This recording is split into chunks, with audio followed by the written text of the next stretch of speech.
Well, I actually came out here to shoot a video about a sedge, but I've got ADHD like really, really bad, so I get distracted easily. And so I caught a bee instead. This is a really cool bee, though. This is Andrena erigene, the spring beauty miner. It's a specialist. It pollinates, or rather, it's a ligolectic, which means it feeds its larva with the pollen of this little guy right here, of Claytonia virginica. So that's the So yeah, that's the spring beauty miner.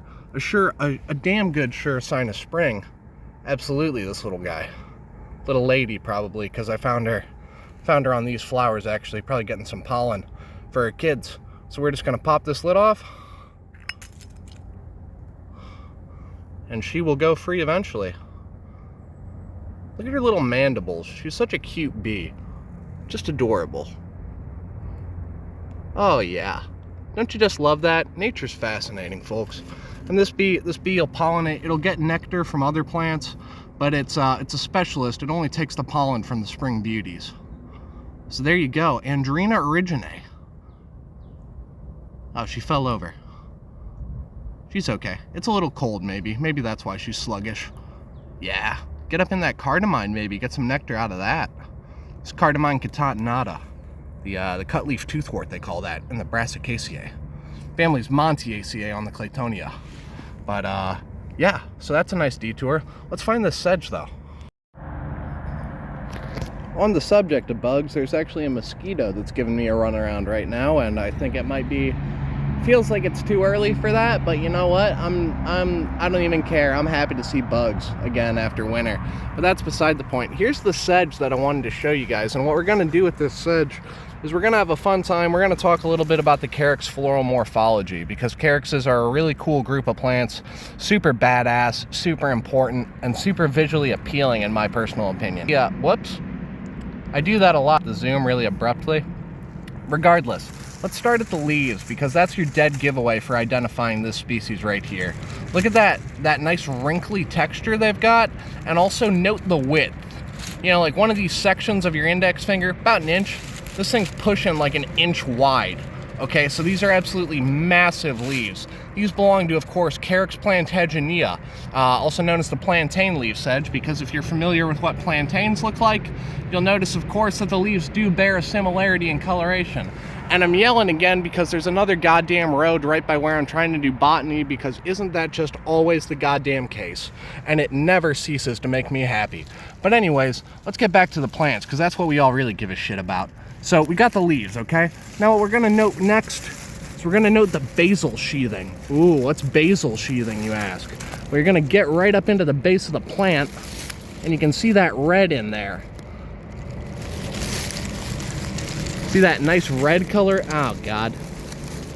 There we go. See that nice red coloration at the basal sheath? Okay? So an important thing to do with Carexes is to really focus in on all details of the plant. You want to be looking at the bracts. You want to be noticing, are these bracts kind of sheathing? Which it seems like they are in this case, as you can see right there. Some nice sheathing action going on with the with a nice leafy bract, as you can see. Excellent. And now moving on. Ooh, a leaf hopper. See him right there, right in the middle of the frame? Oh wow, that's pretty bizarre. Sorry, it's ADHD plus caffeine today, and it is dominating my brain cells. But anyway, let's talk about the flowers now, because the flowers are where the real trouble starts with the Carexes, because you need flowers in order to be able to identify these properly. More accurately, I guess you could say you need fruits, but you know, fruits come from flowers. So if you see it flowering, come back in a couple days, a couple weeks, get the fruits, get the ID right. But anyway, Carex plantaginea. Carexes are typically a monoecious group of plants, which means that's Greek or Latin or something like that. Greek or Latin for one house, okay? And what does that mean? That's because, of course, the male, the boys, up here, the focus. Come on, focus. It always does this to me. The male flowers up here at the top, right there, I'm totally blanking on the word right now. The staminate flowers, there we go. I sound like a botanist again. The staminate flowers up top, and then you got the female flowers right here down at the base.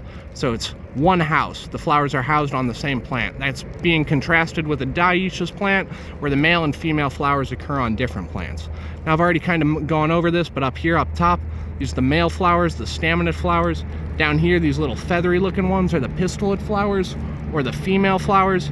These are what are going to develop into a paragenia. Okay, and a paragenia is the fruit in the Carexes, and it's a leaf-like sac, or not leaf-like, it's just a sac made of plant material housing a dry seed known as an achene. Get a load of those styles, those nice little feathery styles, getting ready to receive pollen from some more Carex plantaginea. This is probably very jumpy and maybe not that informative, but I had to try my hand at making a video about some Carexes. You know, I'm gonna get better at it. So if this was rough, just let me know in the comments. But be nice about it, please. I got some self-image stuff I'm working through, as per usual. But anyways, Carex plantaginea, floral morphology of Carexes, monoecious, separate male and female plants. Sorry, not male and female plants. Male and female flowers typically. And make sure you get the paragenia to make a successful identification of a Carex. And I think that's going to wrap things up for me today. So yeah, get outside and botanize. Bye. Well, I did truly think that was going to be it for me for the day, but then I came across this one in its full glory. As you can see, the anthers are just profusely getting ready to issue some pollen out to the wind here, because Carexes are, of course, typically being sedges, they're wind pollinated primarily. Okay, so the wind will come by, whoosh, and they'll carry a nice bunch of pollen, and then it'll drop that pollen on another Carex plantaginea style. Let me get those styles. Come here. They never cooperate, the plants. You would think they'd be easy to work with, but they're a right pain in the ass. There you go, there are the styles. Aren't they beautiful? This is such a pretty sedge, and it's a very shade-tolerant sedge at that. So we're just going to talk about native plant landscaping because I can't get enough of it.